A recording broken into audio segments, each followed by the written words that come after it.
Hi there and welcome to Betting Weekly Tennis Live, brought to you in association with Bet Rivers. We're at the business end of the ATP and WTA 1000 Canadian Opens in Toronto and Montreal, respectively. So that action is taking place a bit later. But we do have in-play action from qualification at the Cincinnati Open, which is another 1000 on both tours. So we'll have a look what's happening there and preview tonight's matches in Canada on the show. I'm Rory Jiwani. With me is Tim Dennis. Tim, there have been plenty of shocks in both events, especially on the women's side. Looks like it's been another tough week or so for us handicappers. How have you been getting on personally? Yeah, not so bad. Like you say, a few tough beats and a few sort of, like you say, quarterfinalists that are perhaps a little bit hard to find, certainly on the women's side, like you say. And I think I spoke to the guys when I was on last week. I actually backed Pegula for this tournament, and obviously she got beaten by Sevastova, who Osaka went and absolutely annihilated. I think day before yesterday. So yeah, quite what happened to Pegula in that match. I think she was up a set and a break, and then the wheels came off. Another early exit for her in a tournament following on from Wimbledon and I think Washington last week was it, and then obviously she won the title before that. So yeah, not the greatest results as far as that goes, but yeah, tipping away with the few match winners here and there, which is keeping the wolf from the door at the minute, shall we say? Yeah, I mean it's funny because I had a similar plight to mine. I had Mira Andreeva. I picked when I was with Nigel on the pod. And she got a walkover against Bianca Andreescu and then fell to McCartney Kessler, who Nigel had selected the previous week in Washington. When she went out, she fell at the first hurdle. And on the pod, I was sort of commenting that I was talking up Clara Tauson and Nigel selected Madison Keys, which is normally the other way around, because obviously we know, well, we both like Clara Tauson, but Nigel in particular, and I've always liked Madison Keys. So we were the other way round, and I didn't back Tauson because I went for Andreeva. And now they meet, I think they're meeting in the quarterfinals in Montreal. So it just feels like, you know, we're picking the right players, but just in the wrong weeks at the moment. But it's I mean, the men seems to be a little less how do we say difficult to pick, shall we? Yeah, unpredictable. I think the men's is a little less unpredictable at the moment, isn't it, Tim? I think so. Obviously, Minaur coming off that victory in Washington, and he's still going strong, and I think that he benefited from having a walkover against his countryman, and that might stand him in good stead. Obviously, he went and beat TFO. He probably should have beaten TFO in straight sets, really. I think he was a set and a break up twice actually in that second set, but didn't take it, but managed to come through in three. So he'll be comfortable going forwards. Plays Ben Shelton tonight, and funnily enough, the first time they've ever met, which I was quite surprised to see when I looked through that match earlier. So that should be a fascinating encounter to come with de Minaur, obviously in decent form. And I think with the way these sort of tournaments are going on, these sort of 10-day Masters tournaments, they seem a bit elongated, and I think some players have said they're not overly happy with the scheduling, but it might well come to de Minaur's aid this week, the way that's going to work out. So I think he's probably the one to beat at the moment from what I can tell.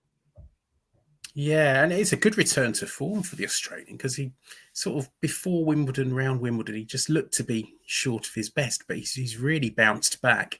Yeah, he was one of those players that sort of come out and said he's sort of mentally and physically just a bit tired of everything and needed a break. And maybe those early exits in tournaments, they obviously give you that more time off, whether they're wanted or not. But they can probably work in a good way perhaps in the long run. And maybe he's just come back refreshed and he's finding his feet again, isn't he? He certainly is. Now, I mentioned Cincinnati. We do have some in-play action there to bring you up to date on. We'll start with the WTA.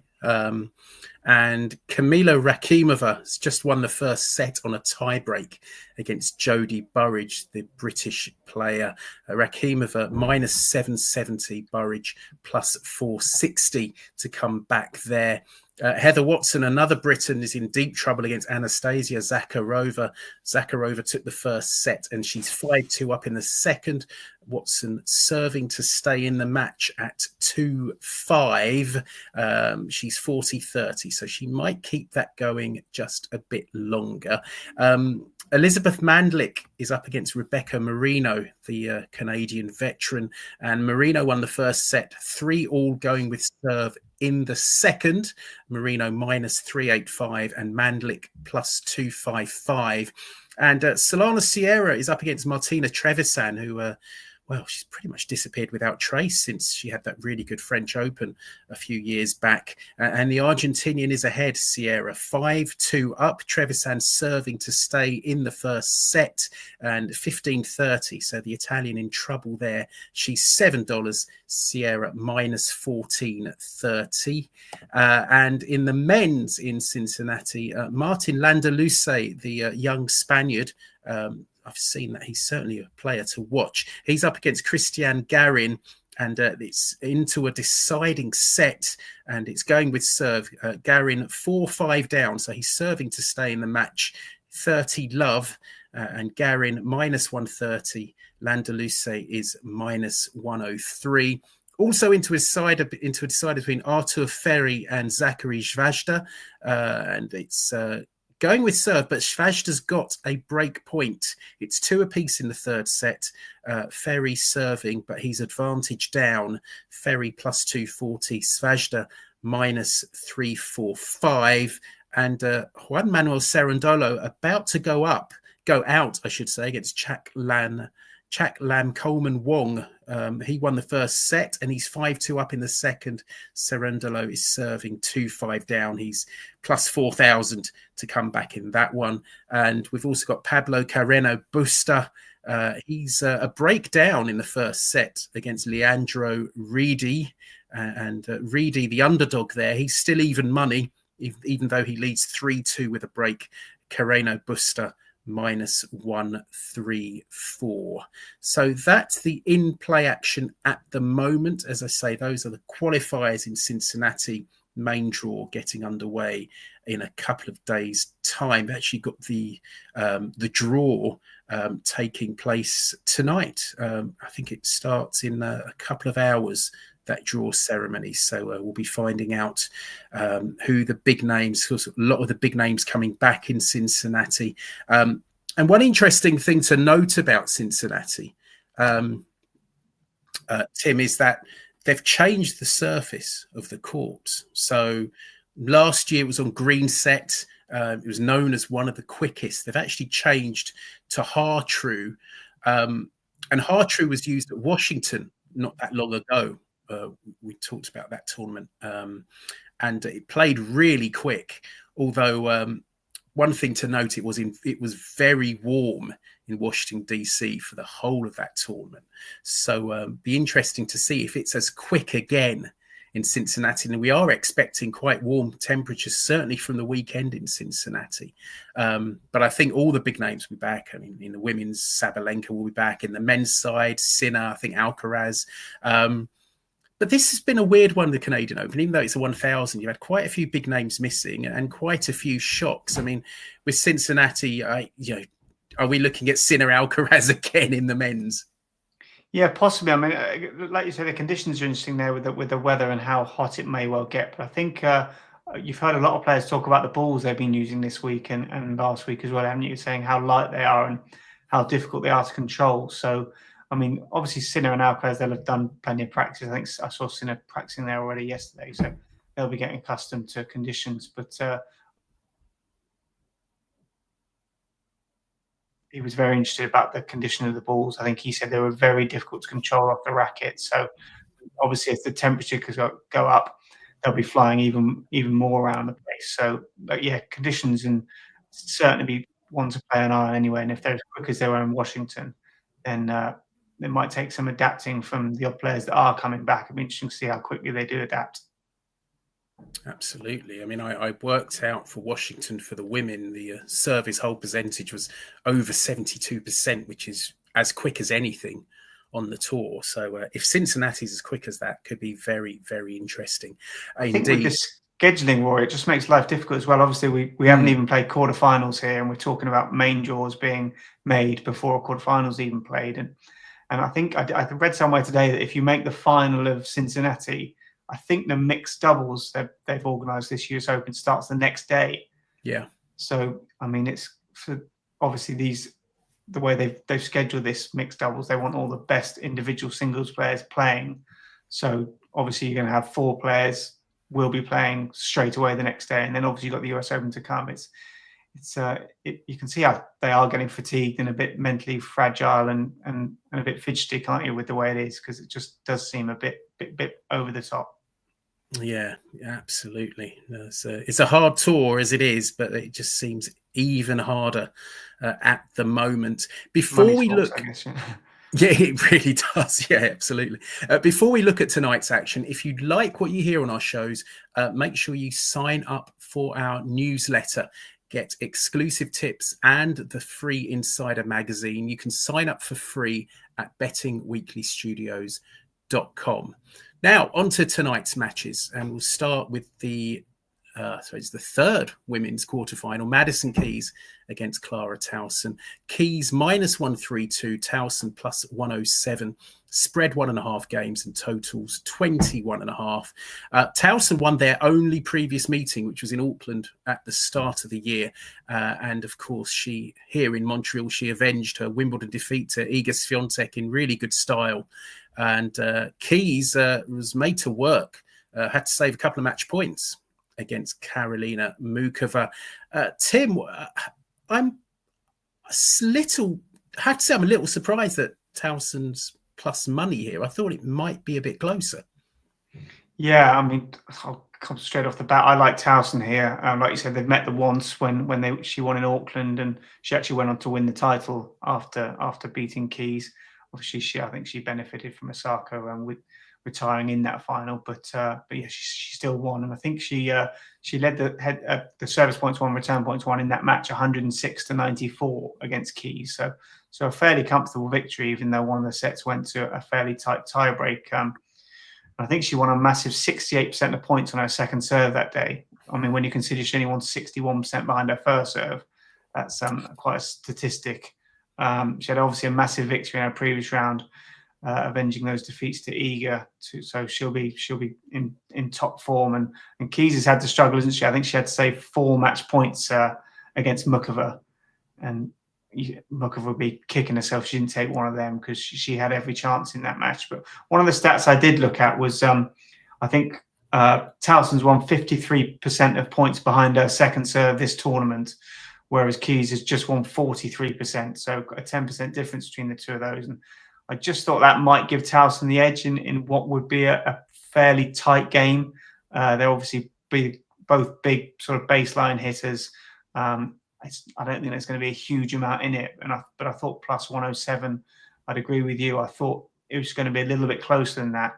So I thought Tauson was a value play there. And on a day where we're sort of looking at 4 main quarterfinal matches and bets are tough to come by, she was the one of the 2, if I was looking to find a double for the day, where she would go in as part of it for sure, because I thought plus 107 was just a little bit too big.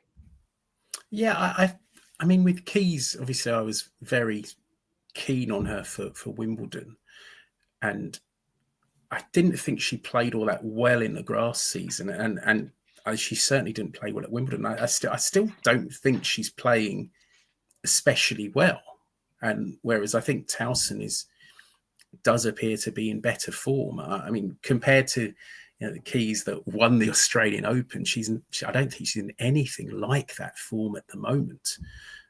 I just don't.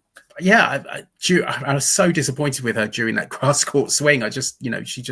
But it wasn't like her opponents. Like when she lost to Vondrausova, I think it was in Berlin, if memory serves. Vondrausova played okay, but Keys was disappointing, and I just don't see her. I mean, she's got through to the quarterfinals here, which is no mean feat, but I just don't really see her kicking on from here. No, I would agree with you. She just doesn't look quite at that level she was earlier in the season. Obviously, she had to go 3 sets with Katie McLally the other day as well, which you you probably would. Well, if that was the Australian Open, Madison Keys, I'm certain McNally wouldn't have been able to take a set off her. So she does just look a notch below where she was in Australia earlier on in the year. And then Tauson, obviously, she's on a high and riding a wave at the moment, and I think she'll be full of confidence. And I just think, I think she's playing some of the best level tennis, and Keys' highest level isn't quite there. So I think that will just give her the edge. And I thought, plus money was a good way of going. So Tauson plus 107 for Tim in the first match of the night in Montreal. The second, two veterans, shall we say, Elina Svitolina, the two mums, of course. Elina Svitolina minus 152, Naomi Osaka plus 123. Spread 1.5 games again, totals 22.5. Osaka leads the head-to-head 4-3. But last year when they met in Miami, that was their first meeting in 5 years. The Japanese won that 6-2, 7-6. Svitolina got past Amanda Anisimova fairly comfortably in the previous round. And as you said earlier, Tim, Osaka demolished Anastasia Sevastova. Honestly, this is one of those matches I've looked at and thought I've got very little idea how it will go. But it's funny because I know that when I talked to Nigel about, leading up to the tournament, and we thought Osaka was far too short a price on what she's achieved in recent months. And given that, I'm a little surprised to see her such a big underdog for this match. Yeah, I'm sort of reading along exactly the same lines as you, Roy. I found it really tough to have a confident selection in any of the markets, whether it was set betting or whether it was overs or unders or just on the match bet. Because Osaka, she's a difficult player to weigh up, isn't she? Like you said, they've met 7 times with her leading at 4-3 and having that only win since she came back from having a child. So, I mean, she did lead that service points one and return points one. That it's the same figures I spoke earlier, 106-94. So a decent victory, but I don't think you can say with any huge confidence which Osaka is going to turn up. Is it the Osaka that, like we said, was excellent, demolishing Sevastova the other day, which you'd like to think she should do anyway? Or is it going to be the Osaka we saw very average performance against Raducanu last week? She saved 3 consecutive match points against Samsonova, didn't she? Which obviously she did well to do and to even get to this stage before beating Sevastova in just 50 minutes. I think she took her. Svitolina's yet to drop a set, and I think this is her 4th quarterfinal appearance in this tournament. I just thought with Osaka being tough to predict, if I had to choose a bet, I'd be going to Svitolina, but she's short enough on that market there at minus 152. Not a huge amount of use as far as a bet goes. But I just thought I'd probably sit this one out. But if I had to have a lean towards it, I'd probably lean towards Svitolina. And if I wanted to be really brave and adventurous, I'd probably take Svitolina to win it in straight sets, just because you can't be confident that Osaka, that we've seen this week, is going to continue that. And I can't find much faith in. I thought all the odds looked a little bit about right, and I found it very hard to split either way. Yeah, of course, we want to get your views on this show. What's it? Svitolina plus 150 to win in straight set. So that would be Tim's lean on that one. But we want to get your views as well. We saw a message from Sholo, Tauson to beat Madison Keys 2-1, and that's plus 380. I mean, there's a fair chance it could go the distance. Nice price. Like we said, I said earlier, I think they're both going to be going for their shots, and there might not be much in it between the odd and missed line here or there. So there's every chance it'll go 3 sets. And if we like Tauson to take it, then plus 380 looks a nice price at 2 sets to 1. I certainly wouldn't put you off, but I just thought I'd go safe on the money line there. Just that's the way I saw. Let's look at the men's quarterfinals, 2 remaining men's quarterfinals in Toronto. Andrey Rublev against Taylor Fritz. Rublev plus 180, Fritz minus 235 on the money line. The spread, 2.5 games, totals 24.5. Now, Fritz leads the head-to-head 5-4. Rublev won their last meeting in Madrid last year. I think he went on to win the title, if I'm not mistaken. He does win it. He does lead it 5-4. But one of those meetings was those next generation finals a few years back with that strange scoring, the sets up to 4. And another was the Laver Cup. I'm not sure that really counts. Anyway, the head-to-head is close. In this tournament, Tim, I don't think either's been entirely convincing. Rublev needed an injury retirement against Alejandro Davidovich Fokina last time out. Fritz came through a 3rd set tie break against Yuri Lehechka. He did serve 16 aces in that match, but I think, I don't know, I wasn't that convinced by Fritz last time, and minus 235 perhaps looks a bit short. What do you think? Yeah, not a single breaker serve in that game against Lehechka there. I don't know if you saw 7-6, 6-7, 7-6. He's actually won 4 of the last 6 these two guys have played, though, with Rublev's 2 wins, both coming on clay, like you said, in Madrid there when he went on to win the title, and in Monte Carlo. I think Fritz has done well so far on his serve this week. He's won 83% of his first serve points, but Rublev's actually won 86. And I think on the second serve points, Fritz is 57 compared to just 46. So perhaps similar to the women's game we've just mentioned, those second serve points might be where this game's going to be won and lost. And looking at those stats there, Fritz might just be edging it, but obviously the market suggests that too. Fritz has done well. This is his 5th quarterfinal appearance in his last 6 tournaments. So he's been a very sort of consistent player lately. But obviously he's had a marathon match there yesterday, and he came through a marathon match with Davidovich Fokina, and whether that played a part in him having to withdraw yesterday, only he will know. But Rublev likes it. He lost the final last year to Popperin, actually having beaten Sinner in his quarterfinals. So I think with these two both having such good, strong serves, the way I looked at it was over set one. Set one overs, over 10.5 games in set one was plus 123. I mean, it's not a huge price, and I'm not saying there's a massive amount of value in there, but looking at the prices from the other markets, I thought that was probably the most likely bet I could find there, over 10.5 in set one. I think they've played plenty of competitive sets. I don't know if you want to. I didn't include the Laver Cup game because, like you say, not the biggest match for either of these 2 players, but I think 4 of their last 5 first sets have produced over 10.5, certainly on the hard courts anyway. And I just thought with them reasonably quick conditions, even in the evening session, over 10.5, I thought was probably the way to go there on the props market. So there we go. We've got a second part of your daily double. Over 10.5 games first set at plus 123, combining that with Tauson on the money line at plus 107, that gives us a daily double paying plus 362. So that's Tim's daily double. We remind you of that at the end of the show. But yeah, it's that. Yeah, it's going to be serve dominated, I think, as you say, with the conditions. Will the second men's quarterfinal, the match, be serve dominated? Alex de Minaur, now minus 180. There's been a little bit of money for him.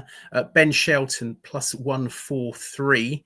Spread 1.5 games, totals 23.5. First meeting between these two, as you mentioned, Tim, de Minaur had to show all his athleticism and scrambling ability to beat Francis Tiafoe in the last match, 6-4 in the third. Shelton won a 3rd set tiebreak against Flavio Cobolli. Seeing a couple of messages coming up. Sholo loves that over 10.5 games for the set one, but I think he also wants to be on, and I think someone else as well wants to be on Fritz and de Minaur as a parlay. Yes, Enigma, Fritz and de Minaur on money line. A bit concerned about Fritz's last match, and could de Minaur have enough in the tank after that match against Tiafoe.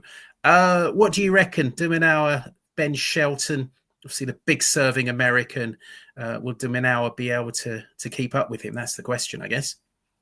I certainly hope so. Obviously, we're now going to return a De Minaur, and obviously this is the first time, certainly in live match plays, he would have faced a Shelton serve. They've obviously played practice sets together, so he'll have seen plenty of Shelton, no doubt, and he'll know what he's all about. So, but yeah, if you want someone probably down the other end with a chance of breaking that serve, it's probably going to be De Minaur. Is going to be one of those few men you want to do it. I think he's about 31, just over 31% of breaking serves in his season so far this year, and whether Shelton can keep him at bay, time will tell. But Shelton's had to come through two final set tiebreaks so far this week, hasn't he? Like you said, against Kaboli and Nakashima as well. So, and I think that will play a part with De Minaur having that walkover early in the week, and even having one in Washington, still having enough in the tank to sort of keep going, I think. And I just think he's probably going to ask Shelton a couple of questions too many here, a little bit like De Minaur did to Tiafoe the other day. Again, a difficult one to have a bet on. If I was looking for a lean, I'd be going overs again in first set overs, like we said. First time these met in live play, so perhaps taking a little bit of time for De Minaur to get a read on that Shelton serve, and vice versa. Even though De Minaur is obviously not a huge server, but we know he can take care of his own deal plenty enough. And I think over 10.5 was plus 150, which again, I mean, it didn't scream value to me, but I thought the prices were pretty much spot on as they have been in a couple of games we've looked at so far today, and that would have been a lean. I mean, Shelton has struggled. He's lost 17 of his 22 matches against the top 10 opponents. Obviously, the majority of those have come against Sinner, Alcaraz, and Novak. But yeah, still not a great stat for a guy who, I mean, they do call him, perhaps he's clutch, obviously coming through those final set tiebreaks says that, but I don't think he should be getting in those positions in the first place, to be honest, in some of the encounters he has. So I just think De Minaur will ask him too many questions tonight that he won't be able to answer, even with that huge first serve. So yeah, De Minaur for me, but a lean would be over, set one overs again. Yeah, so, a couple of our viewers quite keen on that Fritz De Minaur money line double. I think, is it Scholler was saying plus 141 for the double, for the parlay. I've just done it on here, and it looks like plus 126 for both Fritz and De Minaur on the money line. Would you put anyone off that? I certainly wouldn't put you off. No, I mean, I think I'm certain if I had to choose one of the two, it'd be De Minaur. And then obviously Fritz is a heavy minus money shot there. But the way Fritz has had quite a lot of long matches lately, and whether he's got half an eye obviously on next week and the US Open, perhaps more so than Rublev, I don't know. But I certainly wouldn't put you off. But I think if I had to choose one of the two, it'd be De Minaur. Of those two minus money bets, he looked more sure to me to go forward. But yeah, I thought, looking at, like we said a couple of times already, these markets, I think they're priced up almost spot on, and I don't think there's huge amounts of value to be had anywhere. So yeah, just small leans on the games we spoke there, apart from the two most confident bets, which you've already spoke about in the Rublev match and the Clara Tauson. I think were the two that stood out. Okay, so let's have a quick look at some of the live action, and it's been a good 20 minutes or so for Spanish men. We've got Pablo Carrera Busta has got his break back against Leandro Reedy. That's back on serve. Carrera Busta minus 278. It's just gone to minus 315. It's 5-all and with serve in the first set. Leandro Reedy out to plus 220. Martin Landaluce has beaten Christian Garin in a third set tiebreak. So he's through to the next stage of qualifying. Artur Ferry against Zachary Zvajda. That's still on serve. Zvajda serving to stay in the match at 4-5. Currently 30-15. The American. He's minus 137. Ferry plus 102. Just getting underway between Taro Daniel and Daniel Elahi Galan. Daniel is plus 120. Elahi is minus 162. On the women's side, Jodie Burridge, 2-2 in the second set. She dropped the first set against Kamila Rakimova. Burridge in a spot of bother here, 1530, plus 500 she is to win that. Rakimova minus 835. Rebecca Marino has completed victory over Elizabeth Mandlik. She's won that match in straight sets. Solana Sierra did take the first set against Martina Trevisan, but the Italian's fighting back. She's a break-up early in the second, leading 2-love. Trevisan plus 285, Sierra minus 435. And just getting underway, Hanyu Guo, the Chinese, up against Anka Alexia Todoni. And Guo has 3 break points against the Romanian. She held her serve at the start. Now she has 3 break points, love 40. Guo is minus, well, she's just, Todoni's just saved the first break point. Todoni is minus 122 and Guo minus 109. The Romanian starting as a favourite in that one. So that's the in-play live action at the moment in Cincinnati. Of course, you can bet in play with Bet Rivers. And of course, if you like what you hear on our shows, you can sign up for free to the Betting Weekly Studios newsletter, exclusive tips and the free Insider magazine. You can sign up for free at bettingweeklystudios.com. So, Tim, before we go, let's just have a reminder of your daily double. Quite hard to pick in just 4 matches, but you found one for us. Yeah, I think so. Yeah, like you said, a little bit hard to pick. But yeah, Clara Tauson to beat Madison Keys at plus 107 and over 10.5 games in set 1 of the Andrey Rublev Taylor Fritz match at plus 123. So, yeah, I think those are the 2 that stood out amongst those 4 matches. So, yeah, we'll stick those 2 together and keep our fingers crossed. We certainly will. And that daily double pays plus 362, 2 plus money picks and plus 362 for the parlay. So fingers crossed for that one. Best of luck with that, Tim. Thanks for your company as always. And I'm sure I'll speak to you again soon, probably next week. Thank you to all of us. To all of you, I should say, all of you for tuning in and giving us your picks. Remember, keep it going on YouTube. Let's find out who you like tonight. Got your comments below, who you like in Toronto and Montreal. And of course, we've got Cincinnati coming up. Countdown towards the final slam of the year in New York, the US Open, and we'll have you covered here Because We Win on social media and Betting Weekly Studios. We are live shows and, of course, the newsletter. Thanks for joining us, and we'll see you again soon on Betting Weekly Tennis Live.